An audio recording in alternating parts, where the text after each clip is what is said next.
Welcome, everyone.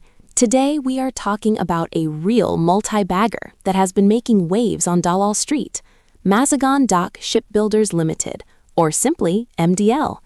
Situated in the heart of Mumbai, this PSU is not just any company, it is the shipyard of the nation. If you look at the stock's trajectory, it has been absolutely stellar, giving massive returns to its shareholders. For any serious investor looking to ride the Atma Nirbar Bharat wave, MDL is a name you simply cannot afford to ignore. We are talking about a heritage that dates back to 1774, now evolved into a modern powerhouse, building our Navy's most sophisticated warships and submarines. In this video, we shall do a deep dive into why this stock is a pukka addition to your long-term portfolio. Now, why is MDL so special? It is all about the strategic moat, folks. Under the Make in India initiative, the government is hell-bent on reducing defense imports.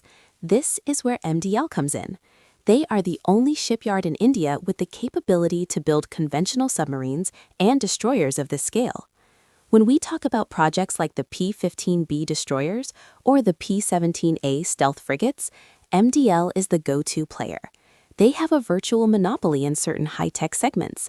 The indigenization level in their projects is hitting record highs, sometimes over 75%, which means the money stays within our borders, boosting our own economy and MDL's bottom line. It's a win-win situation for the country and the company alike. Let's talk brass tacks, the financials. MDL is essentially a cash cow. If you see their recent quarterly results, the PAT, profit after tax, has been zooming like anything. For the last fiscal, their revenue from operations remained robust, but what is truly impressive is their EBITDA margin, which is among the best in the industry. Mind you, they are a debt-free company with a massive cash pile of several thousand crores sitting on their balance sheet. This gives them the cushion to invest in new technology and even look at organic growth. For an investor, this translates to consistent dividends. They have a track record of rewarding shareholders generously, which is quite common for top-tier PSUs, but MDL does it with a lot of flair. The thing that gets most analysts excited is MDL's order book. Currently, it stands at a whopping 38,000 crore rupees plus.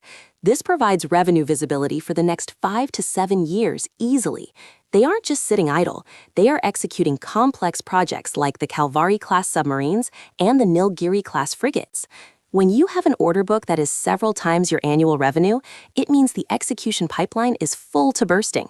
What's more, there are several megatenders in the pipeline, like the P-75I project for more submarines.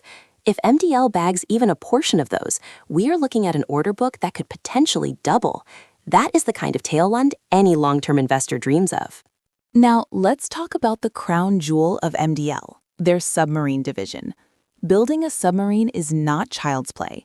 It is probably the most complex engineering feat after space exploration. MDL is the only shipyard in India with the expertise to build conventional Scorpene-class submarines. This silent service is critical for India's dominance in the Indian Ocean region, especially with the rising presence of other players in our backyard. MDL has successfully commissioned several Kalvari-class submarines, and more are in the pipeline. This niche expertise gives them a massive upper hand in future global tenders, too. They are even looking at MRO, maintenance, repair, and overhaul of these vessels, which is a high-margin recurring business. It's not just about the Indian Navy anymore. MDL is now eyeing the global market. The government has set ambitious defense export targets, and MDL is at the forefront. They're looking at friendly foreign nations in Africa, Southeast Asia, and the Middle East. Whether it's offshore patrol vessels or fast interceptor boats, MDL is showcasing its Made in India prowess to the world. Also, they are diversifying into green energy. They recently started working on green hydrogen fuel cell electric vessels. This shows the management is forward-thinking and not just stuck in traditional shipbuilding. This pivot towards sustainable tech could be a massive re-rating trigger for the stock in the coming years. Of course, every rose has its thorns. Investing in a PSU like MDL comes with its own set of risks. The biggest one is the lumpy nature of orders. Defense procurement in India is notorious for long gestation periods and red tape. If a major tender gets delayed, it can impact the revenue for a few quarters. Then there's the dependency on a single customer, the Indian Navy. While this is a stable customer, any change in government policy or budget allocation can have a direct impact. Also, raw material costs, specifically steel, can be volatile. However, given their current order book and the government's focus on maritime security, these risks seem manageable for those with a long-term horizon. But mind you, one must always keep a track of the news. To wrap it up, Mazagon Dock is a solid blue chip in the making. It has the heritage, the strategic moat, a debt-free balance sheet, and a massive order book of over 38,000 crore rupees. While the stock has already run up quite a bit, many analysts believe there's still steam left because of the upcoming mega projects. For a professional investor, it is about the long-term story of India becoming a maritime superpower. If you are looking for a steady compounder with good dividends and a strategic advantage, MDL fits the bill perfectly. Do your own research, perhaps talk to your financial advisor, but MDL is definitely a stock to keep on your radar during market corrections. As we say on the street, it's a buy-on dips candidate. Cheers and happy investing!